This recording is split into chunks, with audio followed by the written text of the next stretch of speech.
me some tips on different things. And, she sent me some stuff like, okay, you should, work with this person and, just different ideas. And I always found that was the right way to approach it, was to figure out who knows what you don't know and then try to go to them to get information. Unfortunately, we live in a real hateration society where people are not trying to help you at all. Because, everybody is just so insecure about their little position.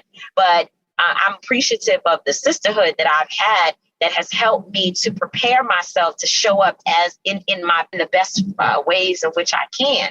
And we all have different things. So while I may not know certain things or be able to articulate certain things in certain ways, I'm also on the ground and I'm an organizer in a way that they will tell you in a minute, that's not what I do, So we all have different things. And I think families, we've had to work with them on that as well. No one is looking for you to speak like Tamika Mallory. And I think we tell other activists all the time, it's not for you to try to match what I do, but you can either do it better, which is a whole different conversation, and or figure out your lane, figure out the best way for you to organize and activate in your community or for your cause.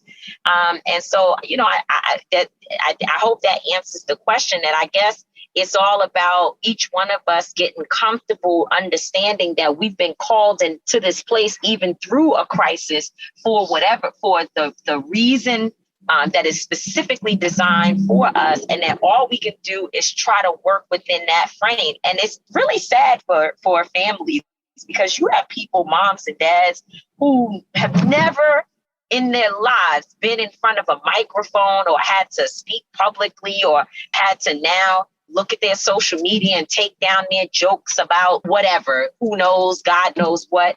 And now all of a sudden the world is demanding of them to be a leader. And I think that is what's challenging, because a lot of people are not looking to be a leader. They just want to, raise awareness for their cause. And so it's a challenging space to be in, to figure out how to show up, but also how not to try to show up in a way that exposes that, you're really not being your authentic self. That's what's up. So the name of the podcast is Black Power Revisited. So I'm going to ask you big question number 2. What does Black Power mean to you? I thought about this because I've listened to the podcast, and obviously I've been like, one day I'm going to get invited and then I need to have an answer to this question. And when I think about Black Power, I think of it as 3 parts. I wish I had an answer for what's this one idea for what Black Power looks like. But I don't know if there is. I think our issues are so complex that I look at it from a 3-point perspective. I look at it economically, obviously. I look at it politically. And then finally, I look at it socially or culturally, right? And I think all 3 of those things intersect. I think that all 3 points are relevant. And they all have a different role, but they play on the same field. Like, you can't win the game without having some substantial success, if you will, and control over those 3 things in your community. I'll say that from an economic standpoint, I recognize over the years, to the point about how connected these things are, that there is literally no way whatsoever that I could go out and elect people into political office just by using my vote and then expect them to do what's needed for our community without making sure that we financially support those people as well, and make it almost impossible for them to need special interests or people outside of the community in order for them to do their job and to win their seat. I feel like our Black power is when we are able to control all of those things. And of course, looking at that last piece around the social or cultural part, it's like when we have unity, right? Not uniformity, not all of us having to do exactly the same thing, but all of us understanding that our roles intertwine and that we as a community, while we may be coming from different perspectives, we're all playing in the same game, and that if one does not function in direct contact with the other, then we will fail.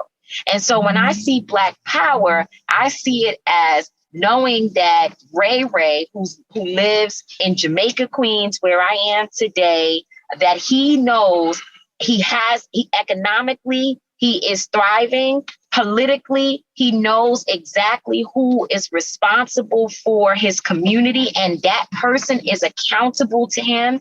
And then from a social and cultural perspective, his community is in constant contact and communication around working on issues and really being able to solve for ourselves the things that concern us. I would like to see a society, a beloved community where we are not attacked, where we are not dealing with racism and sexism and all the violence and everything, the poverty. I would like to see fairness and equity and all of that. I love to see that. But I understand, and being realistic, that we have a long way to go before we are in a situation where we're just completely 100% solid. I don't know if that's ever going to be possible.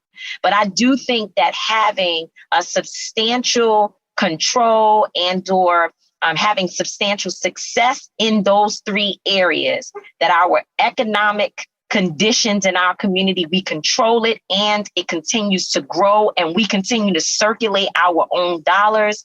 And then, of course, that we have our political power, that those are the things that will ultimately deliver us Black power, if you will.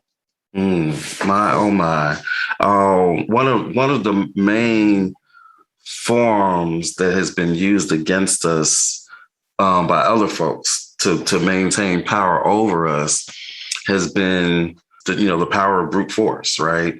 The power of the police, which it's often been said is like an occupying force in our communities. Much of your work is in this space of, you used the word a minute ago of accountability. Much of your work is in the space of like holding police accountable. And you talk in the book, State of Emergency, about defunding the police and about reimagining what public safety even looks like. How much of the struggle that you think we have over this question of policing in our communities? Because as you acknowledge in the book, we got folk, as soon as you say defund, what you said, you can see it, you can hear them rolling their eyes, right? How much of this hesitancy or maybe fear around, can we actually reimagine public safety without police? How much of that is because of this instilled sense of that somehow we lack power to be even able to ensure our own safety? Like, what is the intersection in your mind around, or how do we overcome, this sense that we're not even powerful enough to have safety minus policing? So I think that for me is the whole point of Black Power, is that we have to be in I believe if we have our economic power, our political power, and then we have a sense of unity and responsibility to one another, that we will not need policing in our communities. I believe we will be able to provide a level of public safety for ourselves. And there are models that are proven that this is true, that when there is money, when there are politicians and, or elected officials, whatever is the appropriate way to describe them, and other people who are community leaders who work together with community, public safety becomes more so a task, if you will, of that community. And policing becomes something that is sort of on the outer skirts, right? Which for me, and I still haven't figured this out, although when talking to my son, one of the things that, he says, well, first I'll tell you, my theory is that I still haven't figured out what you do with the serial rapist, right? Like we all, even me as an activist, I'm still trying to figure out certain things about our concept. I know that Ray, who's on this corner right now, I know that more than likely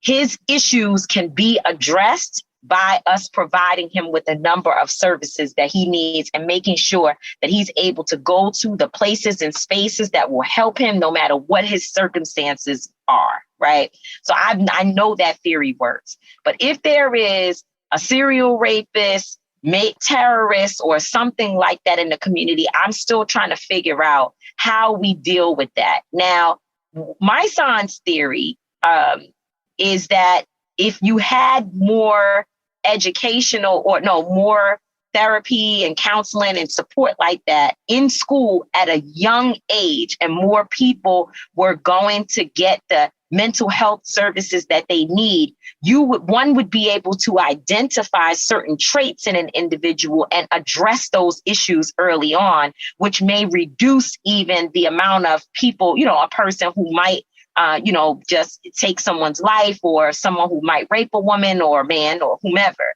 And I think that that's probably true. But what we debate often is, what about the people who come into our communities that are not necessarily going to our schools or being educated a certain way?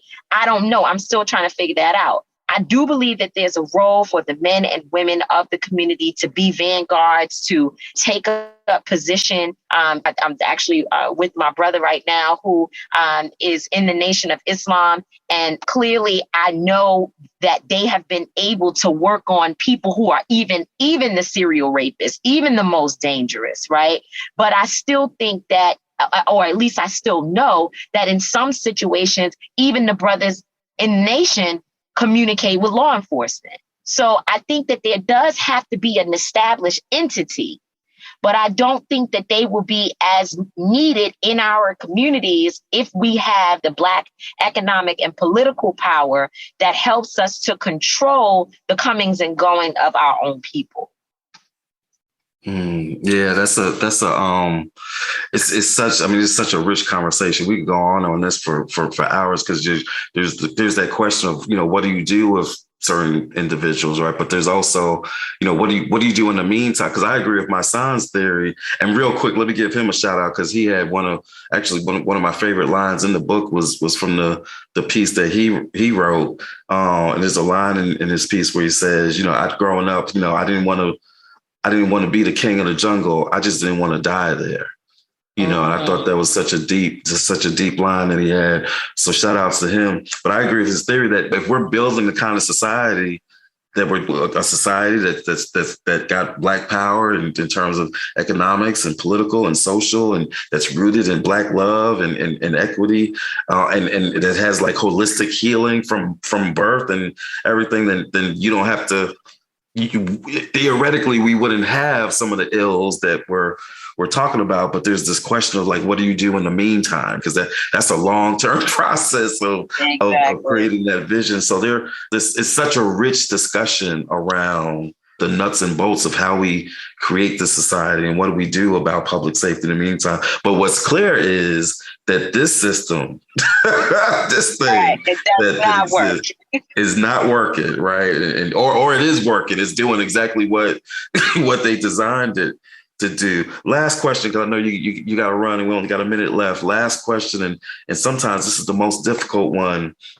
How do we know that we're getting close to the Black power? Like, how do we know at the end of 2021, how are we going to know that we're a step closer to it than where we were at the start of 21 or at the start of 20 before the summer of protest? What is it that you look at? And there's no right or wrong answer on any of these questions, and especially not this one. But what is it that you look to that lets you say, you know what, I see that we're getting closer. I can look at this and I know that we're getting a step closer to Black power.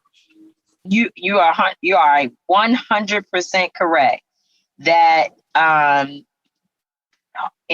that I don't have the answer that I wish I had. I thought about this a million times over and over. How do I know when I'm getting closer? Because we thought we were getting closer. We got Obama. It was closer, but then it wasn't. Right.